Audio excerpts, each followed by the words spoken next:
네, 오늘은 여러분 책 173쪽이죠. 173쪽에 있는 예, 정책 평가 부분을 보도록 하겠습니다. 아, 네, 정책 평가는 지금까지 우리가 공부했던 그 정책의 내용, 집행, 성과에 대한 적정성을 측정하는 것입니다. 아, 그렇기 때문에 정책 평가의 목적은 새로운 정책 결정과 집행에 대한 필요한 정보를 제공하게 되는 거죠. 예. 정책 평가의 먼저 유형을 한번 보도록 하겠습니다. 정책 평가 유형은 크게 과정 평가, 우리 책을 한번 보시면 과정 평가, 총괄 평가, 메타 평가를 일단 크게 나눕니다. 여기서 한 가지 기준을 잡아서 공부를 하셔야 되겠죠. 여기까지 과정평가까지가 정책 집행이 이루어지는 과정에서 발생하는 게 여기까지 평가고요. 이 이후에는 정책 집행이 완료된 후에 하는 게 이 총괄평가와 메타평가입니다. 그런 차이가 있습니다. 일단 먼저 그렇게 가지를 틀어놓고 공부를 하시는 게 편합니다. 첫째, 총괄평가는 이 형성평가와 모니터링으로 나눠지는데 이 두 개의 차이는 그럼 또 뭐냐? 형성평가와 모니터링으로 나눠지는데 형성평가는 정책 집행 과정에서 아직도 그 정책 자체가 수정이 남아 있을 때, 자, A라는 정책을 가지고 우리가 여기에 대상 집단에 있습니다. 그죠? 여기에 우리가 집행을 하고 있습니다. 집행을 하고 있는데 지금 우리 집행에 있어서의 문제가 있는 게 아니고 A라는 정책 자체를 수정해서 이 자체를 수정해서 A-로 만든다든지 A 플러스로 만든다든지 또는 뭐 B A형의 정책으로 만든다든지 A 자체를 수정하는 게 정책 자체를 수정하는 게 정책 프로그램의 개념화와 설계를 수정하는 겁니다. 그래서 정책의 수단들이 목표에 달성하는 데 적절한지, 그러니까 정책 그 자체를 보는 겁니다. 이 정책 자체를 보는 게 정책 형성평가입니다. 그럼 모니터링은 뭐냐? 모니터링은 정책 집행의 능률성과 효과성을, 그러니까 이 정책을 우리가 집행할 때 집행 과정에서의 능률성과 효과성을 찾아내는 겁니다. 그래서 정책 자체를 다루는 거랑은 조금 다르고요. 물론 여기는 모니터링에는 집행 모니터링과 성과 모니터링이 있습니다. 이건 물론 집행 과정과 성과에 대한 이야기고요. 그럼 총괄 평가는요. 정책 집행이 아까 말씀드린 대로 완료된 후에 당초 정책이 의도한 목적을 달성했는지를 평가하는 거죠. 흔히 이 총괄평가는 영향평가, 성과평가, 결과평가, 효과평가라고 부르기도 합니다. 일반적으로 그냥 정책평가라, 그렇게 그냥 일반적으로는 정책평가다 이렇게 얘기하면 주로 총괄평가를 이야기하는 거고요. 이 총괄평가는 굉장히 중요한 얘기인데 주로 외부 평가자에 의해서 이루어집니다. 그래야지 제대로 된 평가가 될 수 있다는 거죠. 그다음 메타평가입니다. 메카텐 평가는 평가에 대한 평가예요. 우리 흔히 메타가 그런 의미잖아요. 그죠? 평가에 대한 평가. 다시 이 평가해 놓은 것들을 다시 평가해 보는 겁니다. 그래서 2차 평가라고 부르기도 하죠. 자, 그다음 정책 평가의 방법입니다. 평가의 방법은 인과적 추론의 타당성을 찾아보는 것 방법과 사회 실험 방법이 있는데, 일단 우선 첫 번째 인과적 추론 타당성에서는 이 세 가지 개념을 잘 이해할 필요가 있습니다. 첫째는 내적 타당성, 둘째는 외적 타당성, 셋째는 구성적 타당성. 이 구성 개념 타당성 또는 구성적 타당성이라는 얘기가 많이 우리 책에 나옵니다. 이건 조사 방법론에서 아주 기본적인 거니까 이 우리가 나중에 배울 통계적 결론의 타당성 일단 빼고 이 세 가지는 그냥 상식적으로 알고 있어야 됩니다. 우리가 행정학뿐만 아니라 다른 학문에서도 이 세 가지는 다 나오고 아마 교육학 공부하는 학생들도 이거 세 가지 나오고요. 어떤 학문을 하는 사회학 하는 학생들도 이 세 가지를 배웠을 거고요. 다 공부합니다. 그럼 이게 뭔지를 명확하게 머릿속에 넣을 필요가 있습니다. 사회과학을 공부하는 학생이 기본 상식이다. 이렇게 생각하시면 됩니다. 일단 내적 타당도는요. 그냥 흔히 우리가 그냥 얘기하는 일반적인 타당도예요. 외적 타당도는 이거는 흔히 신뢰도라고 얘기합니다. 자, 내적 타당도와 이 외적 타당도가 어떤 거냐 하면은 여기 타켓이 있는데 제대로 안 됐나요? 우리가 어떤 좋은 총을 만들었어요, 하나. 활이라고 합시다. 그림을 총을 못 그리겠어요. 이렇게 하면 안 되지. 이렇게 들어야 되나? 자, 우리가 어떤 활을 만들어서 쏘는 거예요. 근데 이 활이 딱 쏘면 이 조준을 해서 쏘면 아주 정확합니다. 그런데 그래서 내가 조준해서 쏘면 여기에 이렇게 한 10발이 형성이 돼요. 근데 동생이 조준해서 쏘면 여기에 이렇게 형성이 돼요. 자, 군대 가서 총을 쏴본 학생들은 알겠지만 이렇게 하는 사람이 총을 잘 쏘는 사람이죠. 나도 그렇고 동생도 그렇고. 그러면 동생은 왜 교수님 여기에 탄착권 형성되고 나는 왜 여기에 탄착권 형성됩니까? 그거는 키라든가 이런 걸 달라서 이렇게 화살이 좀 다르게 간 거겠죠. 이렇듯 화살이 조준만 하면 아주 그 조준한 지역에 잘 가는 거, 이게 타당도입니다. 결국 이 활이 뭐 이거 뭐라 그러나요? 잘 이루어져 가지고 화살과 조화가 잘 돼 가지고 잘 맞아 들어가는 거죠. 그래서 원인 변수와 결과 변수 간의 인과적 추론의 정확도를 얘기하는 게 이 내적 타당도입니다. 그 내적 타당도는 원인 변수와 결과 변수 간의 직접적인 인과적 추론. 그럼 흡연율이 내려갔다. 그러면 그 원인 변수가 무엇인지 인과적으로 직접 잘 찾아내는 거. 이게 내적 타당도입니다. 이 활을 아주 잘 만드는 거죠. 그래, 내적 타당도를 위협한 요인은 선발 요인. 이 꼭 알아두셔야 됩니다. 선발 요인은 뭐죠? 실험 집단과 통제 집단을 다르기 때문에 발생하는 선발, 사람을 뽑는단 말이에요. 여기에 학교에 5,000명의 학생 중에 10명을 뽑고 10명을 뽑아서 무작위로 뽑아서 이 10명에게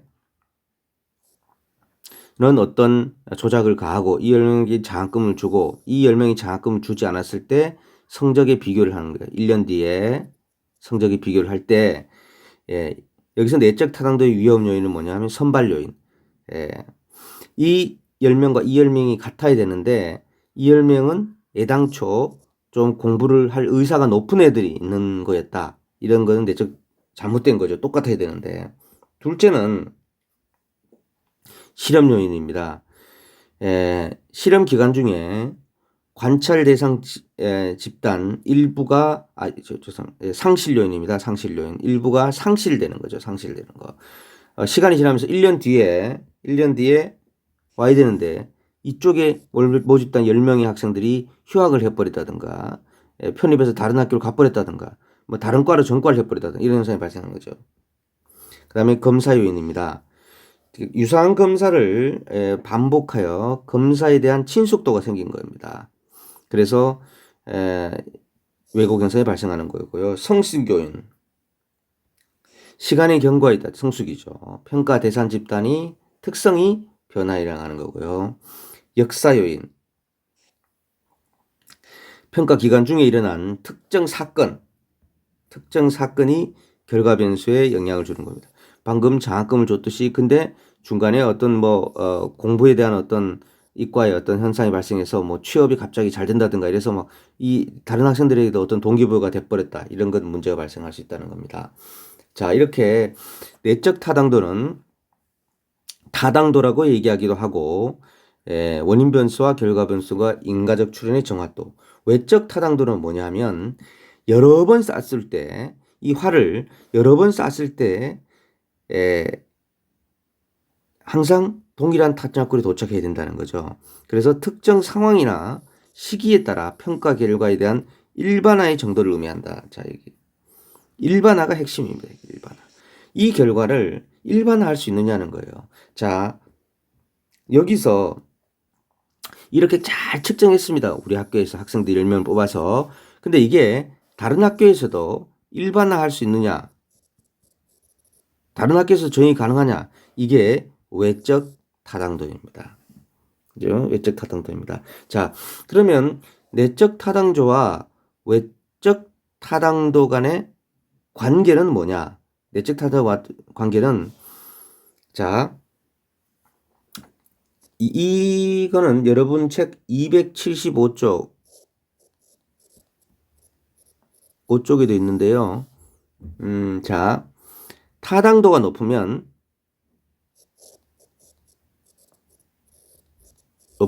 이걸 그려 놓으세요.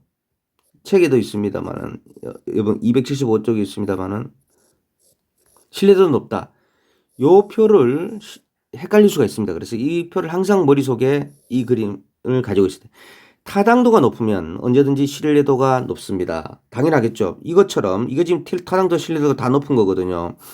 화살을 샀는데 내가 제대로 조준하면 내가 처음에 여기였기 때문에 화살이 여기 있기 때문에 이만큼 클릭해서 조정하면 되잖아요. 그죠? 그럼 항상 여기에 맞는 겁니다.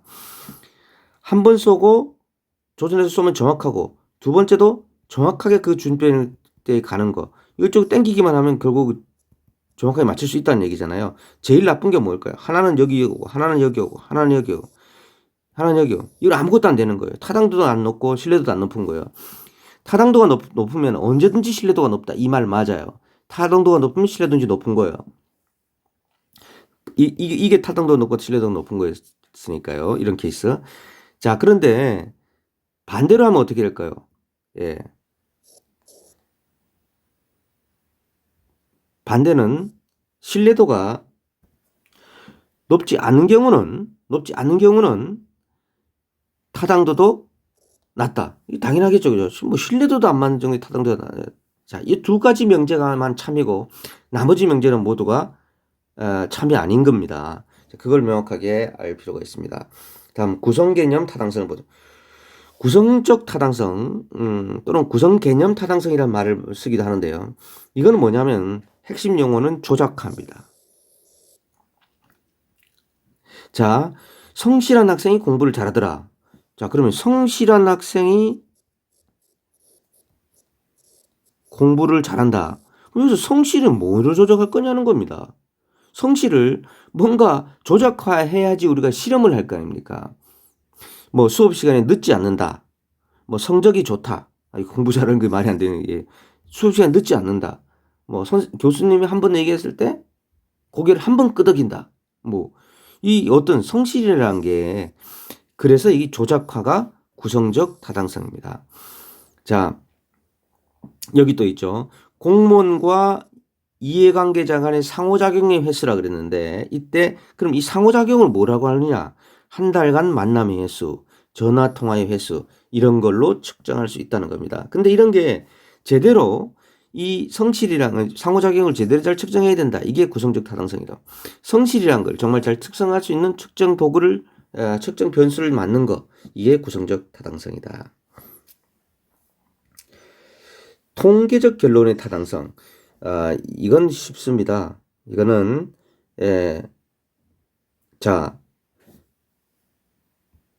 뭐 성실을 조작화했습니다. 공부를 잘한다. 근데 공부를 얼마를 해야 잘하는 거예요? 평균이 90점이 잘하고 그럼 91점, 89점 못하는 거냐? 이걸 그럼 어떻게 결론을 내릴 것이냐? 그럼 88점을 어떻게 할 거냐? 이게 통계적 결론의 타당성이라는 겁니다. 그죠? 보시면 어느 학급에 책상을 교체했더니 학생들의 성적이 3개월 전보다 3점이 높았을 때 3점이 높았다. 이게 도대체 높아진 건지 아닌 거냐? 그래서 가석을 기각할 거냐? 이런 것 우리가 앞에서 배웠듯이 제1종 오류는 맞는 가설을 배제하는 거고요. 제2종 오류는 틀린 가설을 채택하는 것이다. 자, 정책평가를 위한 실험 방법에는 크게 진실현 방법과 준실현 방법이 있습니다. 진실현 방법은요, 정말 어렵습니다. 사실 이거는 무작위 표본 추출과 무작위 배정으로 이루어지는 건데요. 예를 들어서 아까 얘기했던 거 이런 겁니다. 정말로 우리 5,000명의 학생 중에서 딱 두 그룹에 뽑는 겁니다. 10명씩. 무작위로 표본을 일단 20명 뽑아내야 되겠죠. 그죠? 무작위로. 그 중에 10명을 이쪽에 10명 이쪽에 배정하는 겁니다. 이렇게 아주 완전히 똑같다는 전제하에 이렇게 실험을 시작하는 게 진실함이 쉽지 않죠. 예, 굉장히 어렵습니다. 사회과학에서. 그래서 통상적으로 우리는 준실현 방법을 사용합니다. 준실현 방법은 이게 실험 집단이고 이게 통제 집단이라면 실험 집단은 우리가 어떤 조작화를 가하는 겁니다. 얘네들한테 장학금을 주는 거고 장학금을 주지 않고 1년 뒤에 성적을 보는 거죠. 그렇다면 동질성의 확보가 어려운 경우입니다. 이 두 개의 동질성 확보가 어려운 쉽지 않죠. 이래서 유사하게 대상 집단을 구성해서 하는 방법입니다. 비동질적 통계 집단 설계입니다. 이거는 뭐 간단합니다. 둘로 정책 그룹을 나누어서 일단 사전 측정과 사후 측정을 실시하는 겁니다. 정책 변수를 한 곳은 정책 변수를 처리하고 한 곳은 처리하지 않은 다음에 사전과 사후를 측정하는 거죠. 뭐 이건 가장 일반적인 겁니다. 뭐 이런 거죠. 여기는 서울시의 동대문구 공무원들한테는 어떤 일에 대한 스타벅스 쿠폰을 주는 겁니다. 스타벅스 쿠폰을 매달 1회 주는 거고요. 서대문구 공무원들한테는 스타벅스 쿠폰을 주지 않는 겁니다. 그런 다음에 일의 능률도를 살펴보는 거죠. 이게 비동질적 실험집단 통계예요. 너무 쉬운 거죠. 교수님 위에랑 뭐가 다릅니까?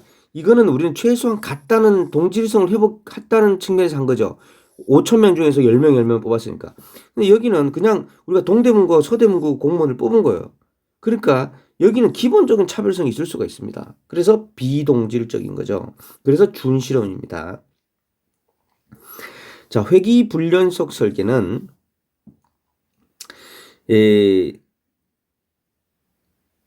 이 실험 집단과 통제 집단을 각각 배정을 할 때 어떤 분명한 기준을 정하는 겁니다. 내가 아까 장학금을 볼 때도 장학금을 우리가 지급하면 학생들에게 어떤 현상이 발생할까 이렇게 10명씩 5,000명 중에 10명을 못 뽑으니까 어떻게 하냐면은 성적이 4.0 이상인 애들에게 한 번 더 장학금을 한번 줘보는 겁니다. 그리고 성적이 4.0 미만인 학생들은 장학금을 주지 않아요. 그리고 1년 뒤에 다시 성적을 측정해 보는 겁니다. 이런 게 기본적으로 비동질적이죠. 그러니까 준실험 방법이고 회귀불연속이라는 거는 이 4.0이라는 기준을 잡았다는 거예요. 여기에 불연속적이잖아요. 4.0을 기준으로. 자, 여기서 성적이 4.0 이상인 학생은 실험 집단에, 4.0 미만인 학생은 비교 집단에 포함되는 거예요. 자, 교수님 뭐가 잘 모르겠습니다. 자, 회기 불연속이에요. 불연속. 여기 뭐냐면은 우리가 불연속 고등학교 때 뭐 배울 때 안 배웠나? 이 연속하다가 연속이 4.0에서 깨지는 거잖아요. 여기서 자른 거잖아요. 그래서 불연속된 거예요. 그래서 여기 뭐냐면 여기 답이 분명한 기준이 있어요, 여러분. 분명한 기준을 적용해서 하는 거예요. 실험 집단과 통계 집단 구분할 때 이 분명한 기준을 적용해서 한다. 그렇기 때문에 왜 이렇게 하느냐? 투입 자원이 부족하여 일부의 대상 집단에게만 희소한 자원이 공급되는 정책 효과 측정에 적합하다. 단절적 시계열 설계. 예, 단절적 시계열 설계는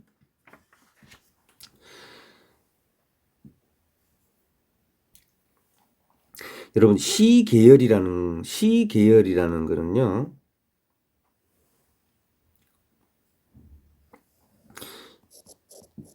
이 시계열이죠. 이거는 타임이 지나갈 때 t 플러스 1기를 시간이 지나갈 때 내가 초등학교에서 중학교, 대학교까지 갈 때 이걸 쭉 보는 게 시계열 설계입니다. 그죠?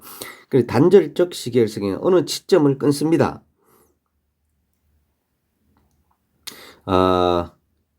우리 지금 2020년이잖아요, 지금요. 그리고 2020년이다. 그러면 지금 교통사고를 줄이는 정책을 지금 취합니다. 어떤 길에다가 뭐 신호등을 더 만든다든지 이런 정책을 취하고 그 전에 2010년부터 2010년 넘기죠. 2017년부터 3년간 교통사고율 이 도로에서 교통사고율과 지금부터 2023년까지 사고율을 비교해 보는 겁니다. 이게 단절적 시계열. 여기 단절이 뭐죠? 여기 단절됐잖아요. 아까 회기 불연속 할 때도 단절점 있었지만 2020년을 기준으로 여기서 앞뒤를 분역하는 거. 이게 단절적 시계열입니다. 그 다음에 통제